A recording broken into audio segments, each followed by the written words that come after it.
এটা ମାନେ ଆମେ ଯାହା ଇନକ୍ୱାରି କରି ଦେଖିଲୁ ସେଇଟା ହେଉଛି ଜାତୀୟ ରାଜପଥର ଜାଗା ସେଇଟା ଗଭର୍ଣ୍ଣମେଣ୍ଟ ଜାଗା ମାନେ ଜାତୀୟ ରାଜପଥକୁ ଦିଆହେଇଛି ଗଭର୍ଣ୍ଣମେଣ୍ଟ ଜାଗା ହଁ ସେମିତି ଦେଖିବାକୁ ଗଲେ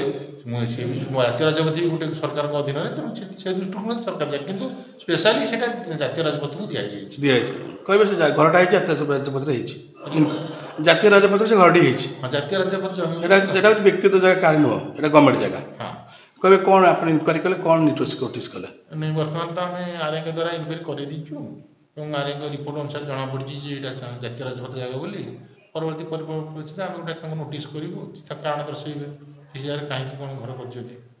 ଦେଲା ପରେ ଆମର ଯେଉଁ ନିୟମ ଅନୁସାରେ ଆମେ ତା ପରବର୍ତ୍ତୀ କାର୍ଯ୍ୟାନୁଷ୍ଠାନ ଗ୍ରହଣ କରିବୁ କେବେ ନୋଟିସ୍ କରିବେ ନୋଟିସ୍ ଆମର ଆର୍ଆଇଙ୍କ ରିପୋର୍ଟଟା ଆସିଗଲେ ଆମେ ଆର୍ଆଇଙ୍କର ଆମେ ଗୋଟେ ପ୍ରିଲିମିନାରୀ ରିପୋର୍ଟ କରିଦେଇଥିଲୁ କିନ୍ତୁ ଅମିନଙ୍କ ଦ୍ୱାରା ସିଏ ଆମର ନ୍ୟାସନାଲ୍ ହାଇୱେ ପାଇଁ ରଖାଯାଇଛି ତାଙ୍କୁ ଏଇ ଯେଉଁ ତାଙ୍କ ଜମି ମାପ ପାଇଁ ସେ ବାବୁଙ୍କୁ ପଠେଇକିରି ମୁଁ ସେଇଟା ଭାବରେ କନଫର୍ମ ହେଇଯାଇଥିଲି କାହିଁକିନା ଯେହେତୁ ଅଭିଯୋଗ ଆସୁଥିଲା ଏଇଟା ଗ୍ରାମ୍ୟ ଜଙ୍ଗଲ ବୋଲି